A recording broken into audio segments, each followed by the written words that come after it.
Bell Lupton, who's here to bring us a review of the international press. Welcome back, Bell.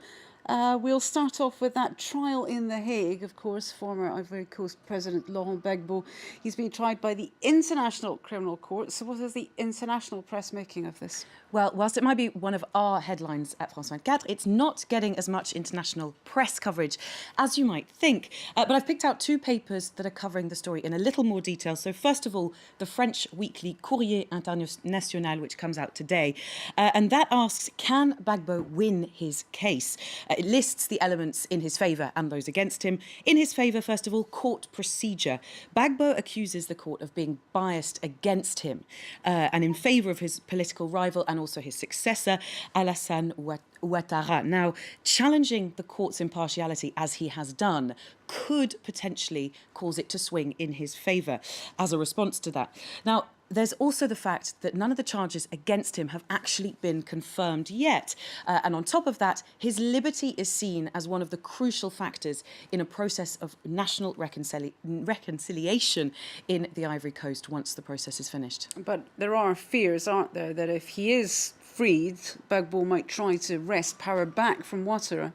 And that's one of the reasons that's playing against him, according to Courrier International. He's 70 years old now, and according to Ivory Coast law, he has until 75 to put forward his candidature to run for president again. Now, the court may try and ensure that that doesn't happen by eking out the trial for another 5 years so that he is over that 75 limit. What about the reaction in the Ivory Coast? What are the papers there making of this? Well, the New York Times has a reporter in the capital, Abidjan. Now, that reporter interviews the victims of alleged victims of Gbagbo's crimes against humanity. But it focuses on the role of the International Criminal Court, the ICC, in all of this, saying it's going to be a test. It's concerned by the fact that the ICC is currently pursuing 10 cases involving 10 countries. Now, 8 of those are African countries. So I'm quoting here, critics call the court a tool of imperialism because it pursues cases in developing countries while major powers like the US, Russia and China refuse to submit to its jurisdiction. Okay, well, another story about certain nations not submitting to the beliefs of others. This is closer to home this time.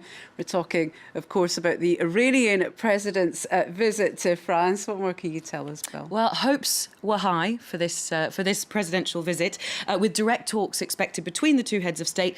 The state-run Tehran Times runs an opinion piece by a former diplomat and also colleague of Rouhani, putting the ball firmly in the French court. It falls on Paris, he says, to decide whether it will just seek to sign a few trade agreements with Iran or whether it'll seek to seize this historic opportunity to foster a durable relationship with Iran. And French paper Le Monde replies to that with an apparently welcoming tone, saying "Bienvenue en Europe, Monsieur Rouhani."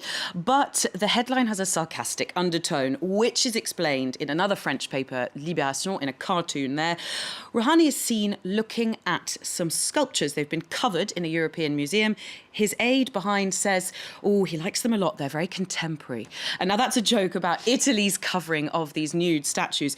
Earlier this week, when Rouhani was visiting Italy, it was feared that the exposed genitalia might offend the leader of the Islamic Republic. The Washington Post says that decision caused international scandal, but that it needn't have, because nude statues can and do offend all over the world, and not just in the Islamic world.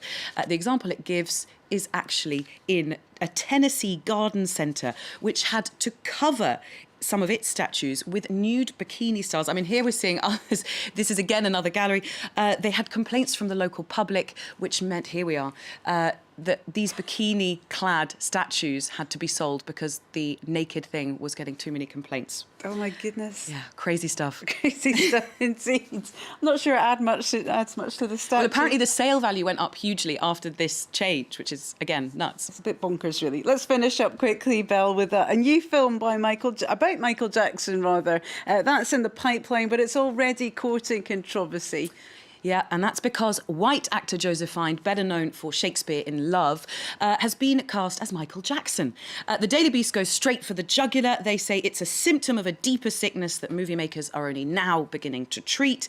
And Slate has a more nuanced and brilliantly acerbic piece about this, which admits that given MJ's ever-morphing physical appearance, colour casting seems like a legitimate thing to ponder. But it concludes, nope, you don't cast a white actor to play Jackson. You get a black guy because MJ was black even when he was white. Goodness, not even going to mention anything to do. Better not to touch It's that a minefield. story. It is a minefield. The barge pole. Thank you very much, Belle Lupton with the International Press Review.